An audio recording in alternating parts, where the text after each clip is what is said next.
Bonjour et bienvenue à la leçon numéro 2 de physique, la réfraction. Un petit rappel avant de commencer. Un milieu pour l'optique est un endroit où la lumière se déplace. De plus, la lumière se déplace à une vitesse de 3,0 fois 10 exposant 8 mètres par seconde.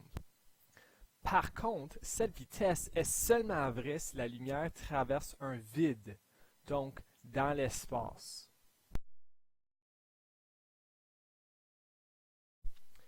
Quand la lumière se déplace dans un milieu autre qu'un vide, sa vitesse est modifiée, ce qui affecte le déplacement de la lumière.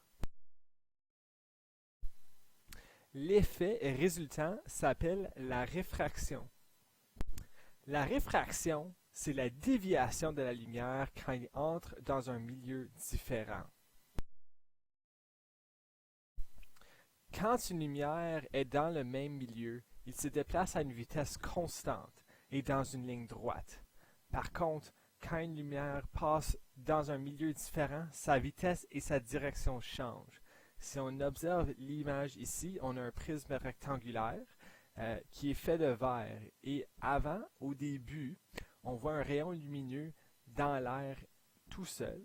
Ensuite, quand il frappe le verre, le rayon tourne et a un angle différent. Et dès qu'il ressort, il reprend le même angle qu'il avait au départ. Des termes importants pour la réfraction. Un, c'est la frontière. Et la frontière, c'est la surface entre deux milieux. Donc, si on avait de l'air et de la terre, ça serait la frontière, ce serait la ligne entre ces deux milieux-là. Le rayon réfracté est le rayon qui est dévié en entrant dans le deuxième milieu. Et l'angle de réfraction est l'angle entre la normale et le rayon réfracté qui est représenté par un R majuscule. Si on regarde cette image ici, on peut voir le rayon incident avec l'angle d'incidence, et la normale qui est ensuite étendue dans le deuxième milieu en dessous. Là, la ligne qui sépare le milieu 1 et le milieu 2, ça s'appelle la frontière.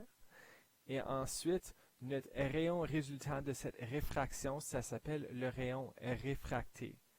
Et en dessous, entre le rayon réfracté et la normale, on a l'angle de réfraction. Comme on peut voir dans cette image ici, la réfraction est actuellement bien représentée. On a des soldats qui marchent en ligne droite et en ombre. Par contre, quand ils commencent à marcher sur la boue, tu peux voir que leur vitesse et leur direction est ralentie parce que le sol n'est plus aussi facile à traverser qu'auparavant. Et c'est le même principe qu'avec la lumière, parce que la lumière, quand il rentre dans un milieu différent, il va te ralentir et changer de direction, que ce soit pour de bien ou pour de mal. Donc, il peut aller plus vite quand il rentre dans un milieu différent ou il peut aller plus lent.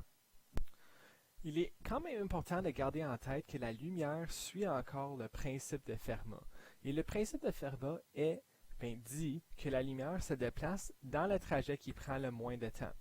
Quand la lumière reste dans un milieu spécifique, donc seulement un milieu, le trajet qui prend le moins de temps est habituellement une ligne droite. Par contre, quand la lumière passe d'un milieu à un autre, le trajet n'est pas nécessairement le plus vite. Donc, la ligne droite n'est pas nécessairement le trajet que la lumière va prendre. On peut voir dans l'image ici qu'il y a deux trajets possibles pour la lumière du point A à point B. La lumière peut ou prendre le trajet pointillé ou le trajet en ligne solide.